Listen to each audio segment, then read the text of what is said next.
जी हींअर असीं जोही हाजी खान रोड ते मौजूद आहियूं जिते नए गाज जे बोड सबबि ही समूरो रोड जेको आहे तबाह थी वियो आहे ऐं पाणी जो वकिरो हिन वक़्तु बि नए गाज मां ईंदड़ पाणी जो वकिरो तव्हां मुंहिंजे पस मंज़र में ॾिसी सघो था त नए गाज जो जेको पाणी आहे उहो वक़्तनि ब वक़्तनि लहे थो ऐं केॾीमहिल चढ़े पाणी वरी वाध करे थो। हिन महिल बि पाणी जो हिकिड़ो वकिरो तेज़ी सां पातो आहे ऐं हीउ पाणी जो वकिरो हाजी खान ड्रिगबाला गाज खां थींदो अची FP बंद में छोड़ कंदो ऐं हिन बंद जेको रोड मुतासिर थियो आहे। हिन रोड सां जेके आबादी वारा ॻोठ आहिनि 50 खां वधीक ॻोठ आहिनि 3 यूनियन काउंसिलनि जा ॻोठनि जो जेको मेन रस्तो आहे हीउ रस्तो सॼो तबाह थी वियो आहे ऐं आमद रफ़्त बंदि आहे। हिन वक़्तु जेके कच्छ जा अहम इलाइक़ा ॻोठ शहर आहिनि उते खाद खुराक जी तमामु घणी खोट थी वई आहे।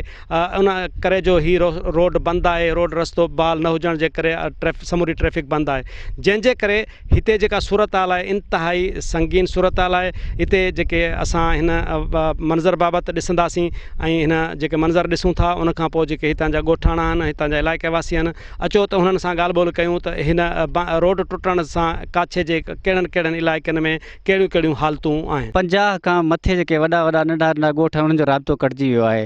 हीअ तक़रीबन 3 यूनियन काउंसिल हिन में अचनि थियूं। जोही ऐं हाजी खान जो मेन रोड आहे जंहिंखां वॾा शहर आहे हेरो खान आहे हाजी खान आहे ड्रिगबाला ऐं नगरदारियो ऐं बाज़माल इन खां पोइ नंढा वॾा ॿिया ॻोठ जेके इन खां अॻिते क्रॉस कनि था इन्हनि जो राब्तो बिल्कुलु कटिजी वियो आहे। पाणी लगातार हले पियो थो। खाद खुराक जो वॾो मसइलो आहे। पाणी पीअण जे लाइ वॾो मसइलो आहे। बिजली असां वटि कान्हे का उनजो अलॻि इशू आहे। नगरदारे जे चारों तरफ़ पाणी आहे। 4 ॾींहंनि खां वठी नगर कंहिं बि सार न हलंदी आहे। ड्रिगबाला यूनियन काउंसिल अधु खां मथे जेको आहे हिन महिल बि उनजो रस्तो बंदि लॻो पियो आहे। डिलेवरी आहे नांग जा कख आहिनि बला जा जेके सिंगे थी त उनजे लाइ बि साईं अञा ताईं कुझु बि कोन्हे को ऐं इहे वाक़िया थी चुका आहिनि। जॾहिं त असांजा कुझु माण्हू जेके आहिनि उत्तर साइड खां हेॾां फिरी वञनि था तक़रीबन 200-300 किलोमीटर करे ओॾां वरी चोरी चकारी फुर जो ख़तरो ओॾां बि नथा वञी सघनि। इहे वारदातूं थियनि थो साईं। एॾूं असांखे पंधु हूंदा माना तक़रीबन 15-20 मिंट चवनि जोई पहुचंदे हुआसीं।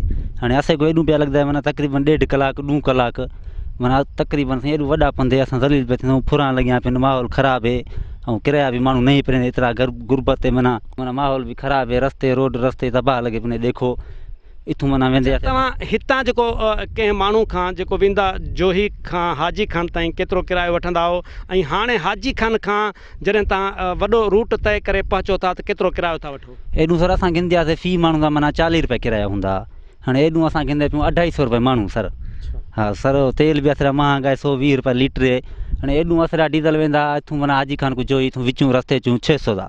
हाणे एॾूं असरा वेंदा पिया 2022 था डीज़ल सर। तक़रीबन 2-2.5 कलाक पंध में लॻी था वञनि। हितां वेंदासीं असांखे 15-20 मिंट लॻंदा। असांखे का बि सहूलियत न आहे न रोड आहे न रस्ता आहिनि। ग़रीब गुरबो काॾे वञे जेका आवाम आहे वीचारी छा भरे किरायो। हितां असां वठंदासीं फ़ी माण्हू खां 40 रुपया ओॾां 200-250 रुपया किरायो आहे। ग़रीब गुरबो काॾे वञे माण्हुनि जा फसल लुड़ी आहे पिया 150 रुपयो कटो था खणूं इहे जेको अटे जो आहे। ग़रीब गुरबो काॾे वञे उन वटि का शइ न आहे। एॾी महिल जेको मजबूरी खां सभु को भरे थो पंहिंजे बचड़नि जे करे। नंढा माण्हुनि जा बचड़ा आहिनि काॾे वेंदा ग़रीब सभु को इन जे करे करे थो त बचड़ा असांजा सुखिया हुजनि। असां वटि का बि सहूलियत न आहे साईं। असांजो ख़र्चो ओॾां घणो थी थो वञे तक़रीबन 2500 जो ख़र्चो थी थो वञे। असांखे वधि मां वधि 500-1000 मस्त थो बचे जेको असां हेॾो रनिंग था कयूं। तक़रीबन 150-200 किलोमीटर कयूं था ओॾां। हितां असांखे तक़रीबन 15-16 किलोमीटर हितां जोई असांखे होॾां असांखे तक़रीबन घणो वलो थी थो वञे साईं। गाॾियुनि जा रेटर बेटर घणनि जा पखा भॼी था पवनि घणनि जो रेटर फाटी थो पए। असां ग़रीब काॾे वञूं असां वटि का बि सहूलियत न आहे न रोड न छा। असांजो जेको रोड जेको हाजी खान जो मेन रोड आहे जिते 3 खां 4 जेके वॾा जेके शहर आहिनि हेरो खान आहे ड्रिगबाला आहे कस्बो आहे उन खे मिलाईंदड़ जेको आहे हाजी खान रोड आहे।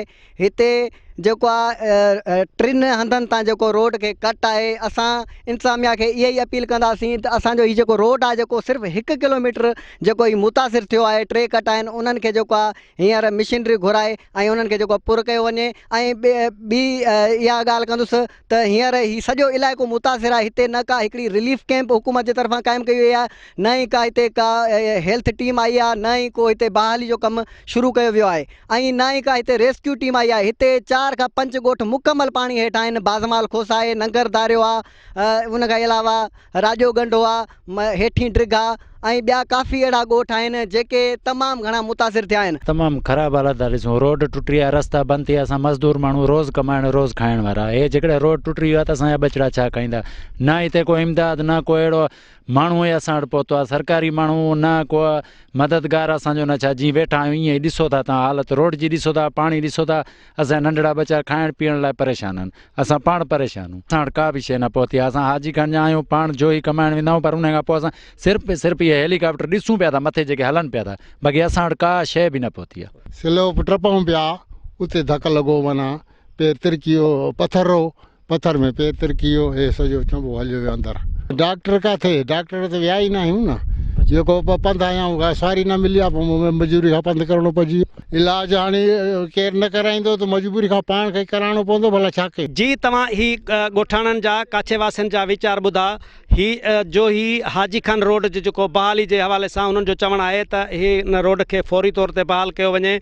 जे हे रोड बहाल नथो थिए त काछे जा जेके 50 खां वधीक नंढा वॾा शहर आहिनि, ॻोठ आहिनि, जंहिंमें हाजी खान आहे, ड्रिगबाला, नंगरदारियो, बाज़माल खोसो, राजो गंडो, चाकरकोट, बर्री, हैरो खान ऐं पट गुलममन ताईं जेका वॾी पट्टी आहे उन्हनि जो अच वञ जेको ज़मीनी राब्तो आहे जोही ऐं दादू ज़िले हेडक्वाटर सां कटियल आहे। ऐं हीअ रोड जेको जिते असीं बीठा आहियूं हिन जा तव्हां मंज़र बि ॾिसो था त हिननि ॻोठाणनि जो इहो बि मौक़िफ़ आहे त हिन रोड खे 1 किलोमीटर जे अंदरि उहा बहाली जो जेको कमु आहे उहो आहे जंहिंखे फौरी तौर ते बहाल कयो वञे। जेकॾहिं 1 किलोमीटर जो दाइरो आहे उन जे बहाली लाइ 2 खां 3 ॾींहं बि जेका वॾा आहिनि उन में बहाल थी सघे थो। ऐं रोड बहाल न थियण जे करे जेके ॻोठाणा आहिनि उहे उन्हनि जो शहर में अच वञ जेका आहे उहा बंदि थी वई आहे। शहर में अचनि वञ बंदि थियण सां जेका उनजी खाद खुराक जा जेका ज़रिया आहिनि उन्हनि वटि जेके वसीला हुआ उहा ख़तमु थी विया आहिनि। बीमारियुनि जी हालतुनि में माण्हू शहर पहुची नथा सघनि। जे शहर वञनि था त हुननि खे तमामु घणो ॻरो किरायो भरिणो पवे थो। हिननि हालतुनि में हुकूमत जी ज़िम्मेवारी आहे त फौरी तौर ते जिते रिलीफ कैंपूं क़ाइमु न आहिनि उते रिलीफ कैंपूं बि क़ाइमु कयूं वञनि ऐं रोडनि जी बहाली सभ खां अवलीन तरजीह हुजणु घुरिजे। ऐं रोड बहाल थींदा त माण्हुनि जी आसानी सां शहर ताईं पहुच थी सघे थी। कैमरामैन दीदार शेख सां गॾु हाकिम लगारी, टाइम न्यूज़, जोही।